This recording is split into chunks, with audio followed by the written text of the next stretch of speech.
फिर से सरकार के साथ बातचीत खत्म हो चुकी है और आज अलग ही रही बातचीत। बहुत कम देर, लगभग 20 मिनट के लगभग बातचीत हुई। हर बार बैठक बेनतीजा निकलती है, लेकिन इस बार अगली बैठक की तारीख भी नहीं मिली है। कुछ 20 मिनट, 5 घंटे से ज़्यादा आप लोग अंदर थे, 20 मिनट बातचीत हुई ऐसा सुनने में आया। क्या हुआ आज? देखिए, 12 बजे मीटिंग शुरू होनी थी, मंत्री लोग 12:45 पे पहुंचे और उसके बाद उन्होंने आके कहा कि भाई जो केंद्र सरकार ने पहले प्रपोजल दिया है ये उनका बेस्ट प्रपोजल है और आप इस पर दोबारा पुनर्विचार कर लीजिए। हमारे किसान नेताओं ने कहा कि उस पर तो हम पूरा दिन चर्चा करके आ चुके हैं और हमें सरकार का प्रस्ताव मंजूर नहीं है। उसके बाद लंच ब्रेक हो गया, काफ़ी लंबा लंच ब्रेक चला। उसके बाद दोबारा से मंत्रीगण आए तो उन्होंने वही बात दोहराई कि ये उनका बेस्ट प्रपोजल है, अब दोबारा से इस पर पुनर्विचार कर लीजिए। और यदि पुनर्विचार करके किसान नेता किसी नतीजे पर पहुंचते हैं तो कल को दोबारा से बैठक हो सकती है।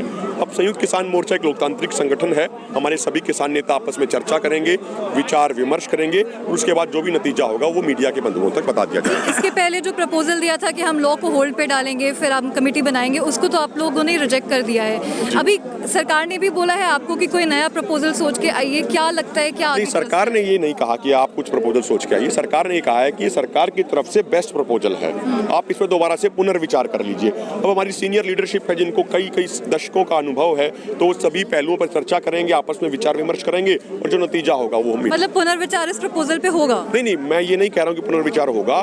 अब करना है पुनर्विचार या नहीं करना है ये भी मीटिंग के अंदर तय होगा, हमारी लीडरशिप तय करेगी। तो ये बताइए आगे का क्या रास्ता नजर आ रहा है आपको?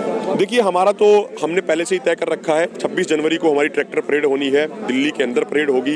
उसका रूट क्या होगा उसके लिए दिल्ली पुलिस के साथ अभी हमारी दोबारा से बातचीत होनी है और जो भी रूट फाइनल होगा उस पर हम परेड करेंगे। लेकिन एक बात तो तय है, अब की बार देश का अन्नदाता किसान दिल्ली के अंदर परेड करेगा और जो देश का सबसे बड़ा लोकतांत्रिक पर्व है गणतंत्र दिवस, उस परेड में वो भी शामिल होगा, उस पर्व को वो भी मनाएगा। तो इसके साथ ही जो धरने चल रहे हैं वो लगातार बढ़ते जा रहे हैं और नई जगहों पे भी किसान धरनों पर बैठ रहे हैं, तो ये कितना लंबा चलेगा प्रोटेस्ट? क्या मतलब क्या प्रिपरेशन? जब तक हमारी मांगे पूरी नहीं होंगी, जब तक तीनों कृषि कानून रद्द नहीं किए जाएंगे, जब तक MSP गारंटी कानून लागू नहीं होगा, तब तक हमारा आंदोलन चलेगा। और बड़े दुख और अफसोस के साथ ये कहना पड़ता है कि देश की सरकार देश के करोड़ों किसानों की भावनाओं का सम्मान नहीं कर रही है।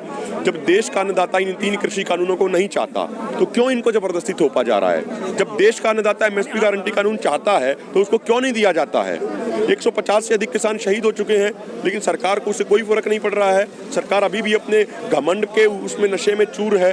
तो बड़े दुख के साथ कहना पड़ता है कि मोदी सरकार सभी लोकतांत्रिक मूल्यों का हनन कर रही है और अन्नदाता की बात को नहीं सुन रही है। बड़े दुख की बात है। तो आज जो बैठक हुई उसमें भी कोई नतीजा नहीं निकला और उसके साथ ही सरकार ने ये भी कह दिया कि हमने आपको जो प्रपोजल दिया है वो हमारा बेस्ट प्रपोजल है, आप इस पर फिर से विचार कीजिए। फिलहाल अगली बैठक की कोई तारीख नहीं तय हुई है। किसानों का विरोध प्रदर्शन जारी है, उनका धरना जारी है और इन सब के साथ ही 26 जनवरी को उनका ट्रैक्टर मार्च भी निकाला जाएगा। पुलिस के साथ बातचीत चल रही है रूट को लेके, लेकिन ट्रैक्टर मार्च किसान निकालेंगे। अंजलि ओझा, गो न्यूज़।